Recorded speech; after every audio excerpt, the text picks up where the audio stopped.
So Opeyemi Awoyemi, welcome to the Small Business Collaboration Summit. Thank you, Maria. It's an absolute pleasure to have you here. I can't wait to share your journey and your insights with Busy's members for the summit. So you are from Nigeria. So it's a country widely acknowledged as the powerhouse economy currently of the African continent. Nigeria is the largest population in Africa, close to 190 million people, and about 20 million small businesses, with also a young population. So the potential is extraordinary of what's to come in the next decade, and you're very much part of that journey with the businesses that you have started. So you've been a tech entrepreneur for over 10 years, founder of WhoGoHost, a domain company, co-founder of Jobberman as well, Nigeria's employment portal, and also an advisor to Crowdforce in the US, so really growing the offline on-demand African manpower and woman power going forward for your country on blockchain, so really using next-gen technologies to have that, to realize that vision for Nigeria. You are also an investor in many businesses, tech businesses. Is that correct? You're an investor. Very correct. That is very correct.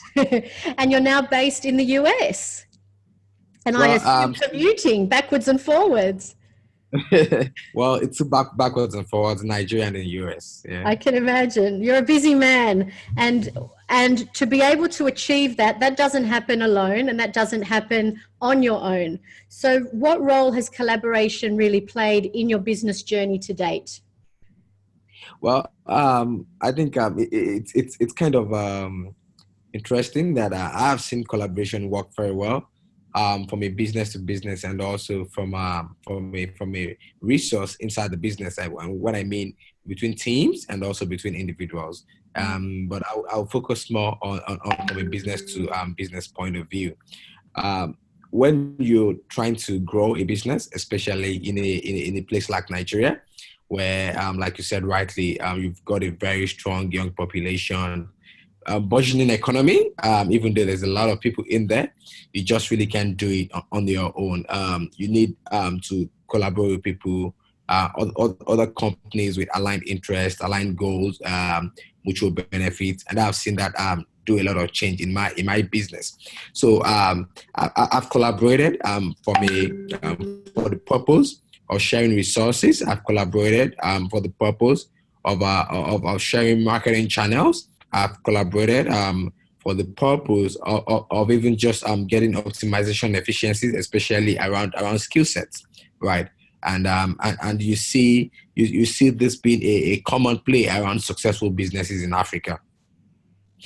For businesses that have not pretty much mastered that, they kind of get to struggle a bit because there are still a lot of structural deficiencies and infrastructure issues in Nigeria. And the only way to conquer that is pretty much by working with those who've acquired some knowledge, some infrastructure, some kind of experience in that space, and they also get from you vice versa. And for me, who have started a technology business, this was also very critical in trying to build out your customer base. So, for example, partner with companies that have been around before now, or companies that have pretty much been able to acquire huge customer base offline, but then can pretty much be taking digital. So you find a lot of possibilities for collaboration there. And if you don't take advantage of it, you're going to find yourself falling behind. So to conclude, I would say growth of Jobberman, growth of WhoGoHost, both businesses have largely been because of collaboration. And when you see what Crowdforce is pretty much trying to do, it's pretty much trying to collaborate small businesses, small individual SMEs. I'm talking of briefcase entrepreneurs all around the country, trying to bring them on one platform. Collaboration to be able to serve the needs of many, both in Nigeria, in Africa, and also across the world. Now, you've started a couple of ventures in this decade that you've been involved in tech. Is there one collaboration that really stands out to you as something you're most proud of? Well, I think that would be Jobberman's collaboration with the big telecommunications giant in Africa, MTN. Um, I'll just kind of give a bit of preview to the whole story. When we started Jobberman in 2010, and we were growing the business organically with very little spend in marketing, and we pretty much had some huge upside in fairness because we were trying to solve a big problem in Africa, which is unemployment anyways. So we're able to ramp up the numbers of our user base from the job seeker point of view and also the employer point of view. And it was also coincidental. It was at this point that the telecommunications sector was also, growing big in Africa, right? And people our phones had gotten cheaper. Android phones were less than $100, and people were starting to go more mobile, right? And an opportunity came in where we did a collaboration with MTN. MTN also at this point in time was also looking for digital services that could be consumed by this new customer set that were coming in onto the telecommunications platform, right? And jobs definitely was key to what they were trying to achieve.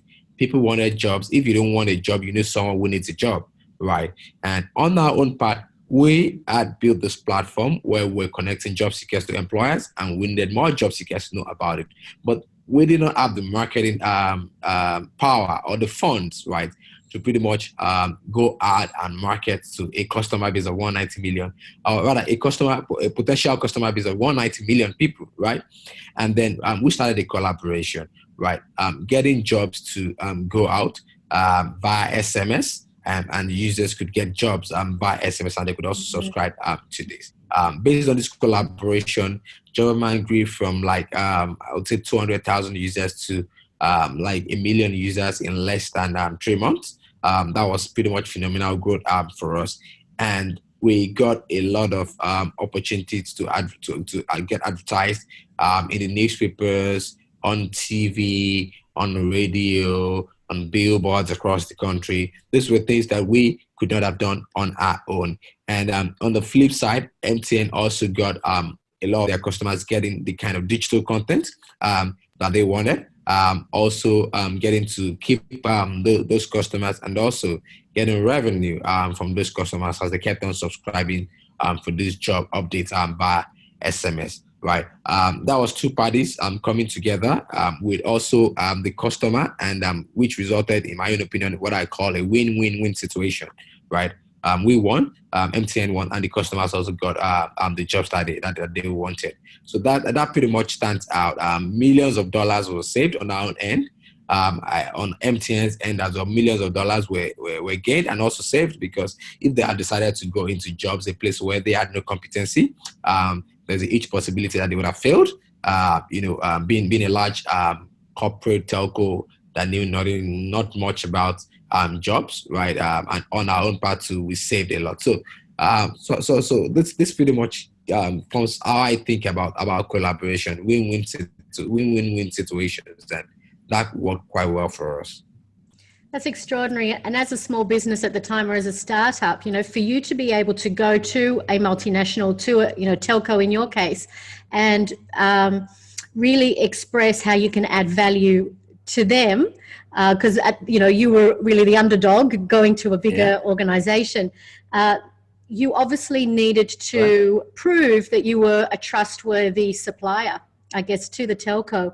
So trust is extremely important. It's extremely important in every relationship. What's really been the most effective way that trust has enabled you to form successful collaborations with other businesses? And what has made it so effective, that relationship of trust?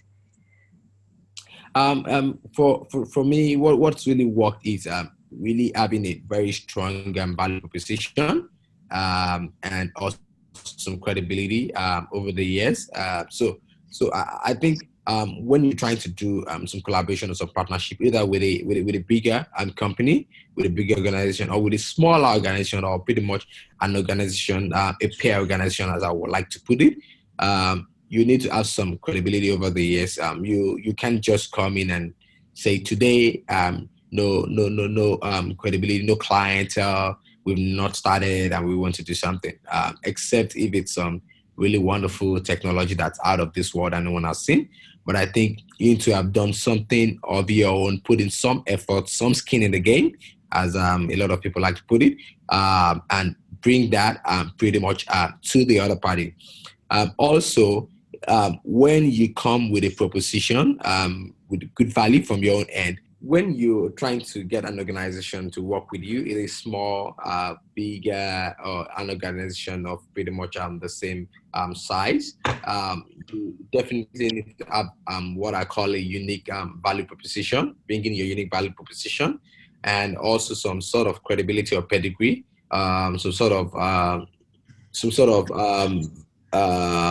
proven expertise in that space, and much more importantly, you also need to have previously thought about what the other party is going to get from that collaboration. So it's important that you have previously thought of how the other party is going to get value from that relationship. I find a lot of people making mistakes with partnerships because they thought about themselves only. They've not thought about how the other party benefits from such a relationship. And that I think pretty much screws up collaboration from day zero. If you've thought of how the other party is going to benefit, you make the work easier for them. You provide a platform for easy, open-minded discussions, and great things can happen from there. So you've been involved with some really great collaborations that have borne lots of fruit and given you a lot of success. Are there any collaborations that you've been involved with that haven't gone as intended? Worst case, have actually completely collapsed in a heap. Anything that you've been involved with that you wish had gone better, and how could you looking back on it now, what key learnings did you get from that has enabled you to move forward with more strong communication or collaborations?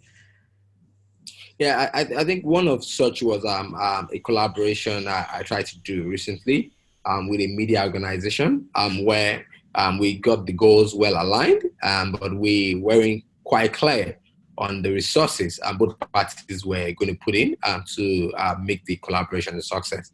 And at some point, the other party got a bit worried about how much they were putting in compared to how much they were getting out of it from a manpower point of view. And that pretty much slowed down things on the other end. And it was very difficult to bring that up because to achieve what we needed to achieve, we really needed them to commit on their own end, and they were not clear on what that would mean from a resource input point of view. Which is why I believe that the other party also needs to kind of make things very clear, try and engage, also support the other party in analyzing every step of the stage, from the input to the management of the process to the eventual output of the whole collaboration. If that's not clarified, you find things not working well, especially because these are two different parties, most probably different cultures, different way of work, different metrics in which they use to measure what success is. You talked about culture and you talked about communication. Having been on the other side with successful collaborations, and you believe and we believe, anyone who kind of believes in collaboration believes that the possibilities for what can be achieved are really limitless when it goes well. What do you think are the key ingredients to really making a sustainable, successful collaboration? I think the key ingredient would be communication, open communication, and sustained communication. I think I like the fact that I'm using the word sustained. So pretty much you communicate, you keep communicating. You cannot over communicate, because the more you communicate, the clearer everything becomes. You also cannot assume the other partner, or the other organization is as committed or as passionate about the program or the initiative as you. So it's important that you keep communicating, because by pretty much communicating very well, you're able to get the partner up to speed, even if they are not as passionate as your own organization about the whole opportunity. Yeah, that's it. Now, some people build businesses because they potentially can grow something or create something, or they have a skill or a passion. And some people build a business because they have a big vision. Now, you've built a business because all the businesses are linked really to the future of economic growth, employment and prosperity for the people of Nigeria. And I was reading an article that you had written. You've got your own blog of articles on Medium. And there was an interesting little line you had put. You were talking about a startup that had done very well with a seed round because it had gotten a number of parties to come together to fund this startup. But you ended the article in a very interesting way. You were talking about, it was a lesson in collaboration, and you said, we need more of these things in Nigeria. And you said, why do we find it hard to collaborate? So I just wanted to ask you, why do Nigerians, was it to do with Nigeria, or was it just to do with generally business people and finding it hard to collaborate? So I'll throw that over to you. I think globally it's even hard to try and grab it all for yourself, but it seems on an extreme side in Nigeria, and for a couple of reasons. Number one, culturally, we've had a lot of small businesses, like you mentioned. You said 21 million businesses. Some data really are 31 million businesses in Nigeria. So you could imagine pretty much almost everyone is a business person, when you think about it in that way. So we're used to my own thing rather than thinking about long-term opportunity, rather than thinking about growing big, scaling, and achieving something worthwhile. Not just for yourself, but do it for your country, do it for humanity, right? I think that bit is missing from a Nigerian perspective. Also, a lack of education around how to scale businesses is something that a lot of us need to learn. So you find out that most businesses don't want to share. They believe by hoarding information, by hoarding opportunities to themselves, they get to pretty much become bigger and bigger and bigger. But I find that not to be the case. I also see a lot of success stories, see a lot of people sharing stories of collaboration and how they've been able to grow their business through collaboration and eventually find more successful businesses from Africa. Well, hopefully this interview will be the first of many interviews with entrepreneurs from Nigeria that will inspire the next generation of entrepreneurs to really think bigger, to fulfill their dreams, to go out, to make an impact that's just so much bigger than they ever thought possible. Yes. That's really our dream for this summit, and obviously your dream for your people and for the entrepreneurs of Nigeria. Yeah, yes. It's really very important that voice goes out, and a lot of more voices go out to talk about this for Africa. Yeah. Thank you so much for being with us today and sharing your journey and such incredible insights into how you've grown your business with collaboration, things that have worked well, things that haven't worked well, and how you can really push forward with the vision that you have. It's really inspiring, and I thank you very, very much, Opeyemi, for being here. Thanks. Okay, take care.